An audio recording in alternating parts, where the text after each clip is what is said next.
నమస్తే welcome to yo-yo TV. ఈ రోజుల్లో థియేట్రికల్ ఎక్స్‌పీరియన్స్ ఇచ్చే సినిమాలని ప్రేక్షకులు ఎక్కువగా ఆదరిస్తున్నారు। విజువల్స్ లో అబ్బురపరిచే సినిమాలకే బ్రహ్మరథం పడుతున్నారు।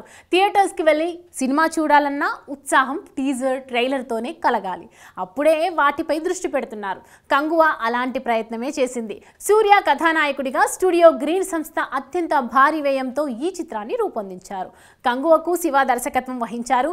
అక్టోబరులో ప్రేక్షకుల ముందుకు వస్తోంది। 2 నెలల ముందే ట్రైలర్ విడుదల చేసేశారు। కంగువ ఓ విజువల్ ఫీస్ట్ అని చిత్ర బృందం ముందు నుంచి చెబుతూనే ఉంది। 2 నిమిషాల 38 సెకండ్ల ఈ ట్రైలర్ లో అదే కనిపించింది। ప్రేక్షకుల్ని శతాబ్దాల వెనక్కి తీసుకెళ్లింది ట్రైలర్।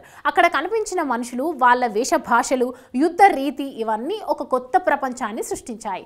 ట్రైలర్ చూస్తుంటే అనగద్రొక్కబడిన ఓ వర్గం బానిస సంకెళ్ళని తెంచే యోధుడి పాత్రలో సూర్య కనిపించబోతున్నాడన్న విషయం మాత్రం అర్థమైంది।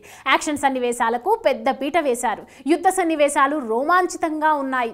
విల్లును చుట్టుకున్న సర్పం, సముద్రంలో తేలియాడే చేతులు, చివర్లో మొసలితో సూర్య చేసే విన్యాసం ఇవన్నీ గుడ్లప్పగించి చూసేలా ఉన్నాయి। ట్రైలర్లో లెక్కలేనన్ని షాట్లు కనిపించాయి। సినిమాలో ఇంకెన్ని చూపిస్తారో। శివ విజువల్ సెన్స్ బాగుంది। టేకింగ్, నేపథ్య సంగీతం ఇవన్నీ గూస్ బంప్స్ ఇచ్చేలా ఉన్నాయి। చివర్లో బ్లర్ విజువల్స్ మధ్య గుర్రం మీద ఎవరో ఎంట్రీ ఇస్తున్నారు।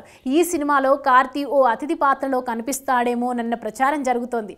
బహుశా ఆ విజువల్స్ కార్తిక్ కి సంబంధించే అయి ఉంటుంది। బాడీ డ్యూయల్ పాత్ర కూడా కొత్తగా శక్తివంతంగా తీర్చిదిద్దినట్లు ట్రైలర్ చూస్తే అర్థమవుతోంది। ఈ మధ్య తమిళ సినిమాలు పెద్దగా జోరుగా చూపించడం లేదు। భారీ అంచనాలతో వస్తున్న సినిమాలు ఫ్లాప్ అవుతున్నాయి। కంగువ అయినా ఆ లోటు తీరుస్తుందో ఏమో చూడాలి।